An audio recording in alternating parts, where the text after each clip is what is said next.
Hi, I'm Coy with Coy's Kitchen and Catering, and we're here today with Celebration Magazine and Celebration Senior Travel. And we have Eileen with us here today to help us make some peach cobbler. Hi, I'm Eileen, and I am not a cook, so I'm here today to learn how to make a simple peach cobbler, since I'm a disaster in the kitchen.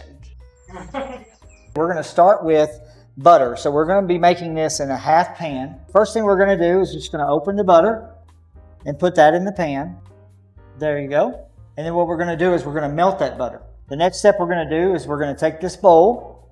First, we're going to add some self-rising flour so that the peach cobbler will rise.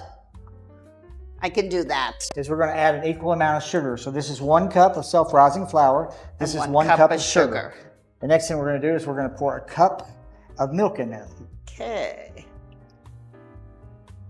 And then you're just going to want to take this and you're going to want to whisk that around.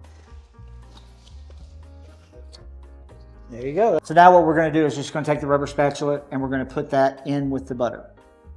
And then you'll have a lot better chance at it. And then we're going to want to get all that in there. All this goodies in here. Yes, ma'am. So I'm not going to have any excuse after this. I'm going to have to cook again, huh? Well, this is a really simple recipe.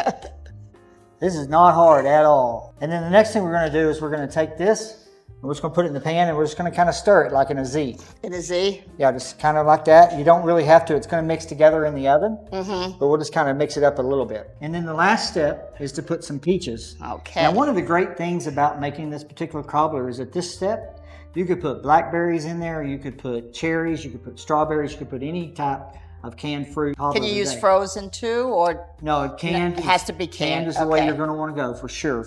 And then we're just going to take this here for you, and if you'll just take that and push that button for me. Oh, I love it.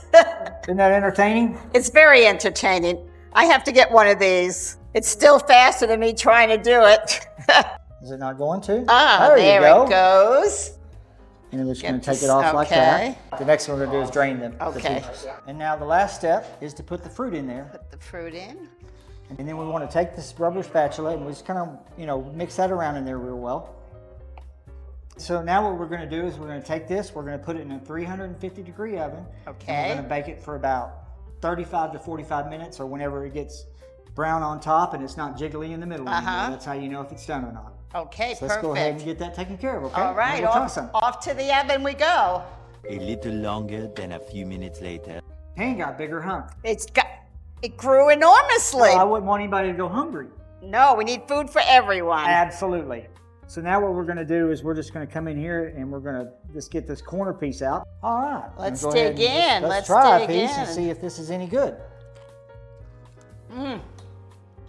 Delicious.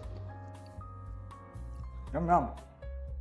And don't forget that April 13th is National Peach Cobbler Day. And it'll be coming up real soon. This is a simple recipe for everyone. Even I can make this. So get to it.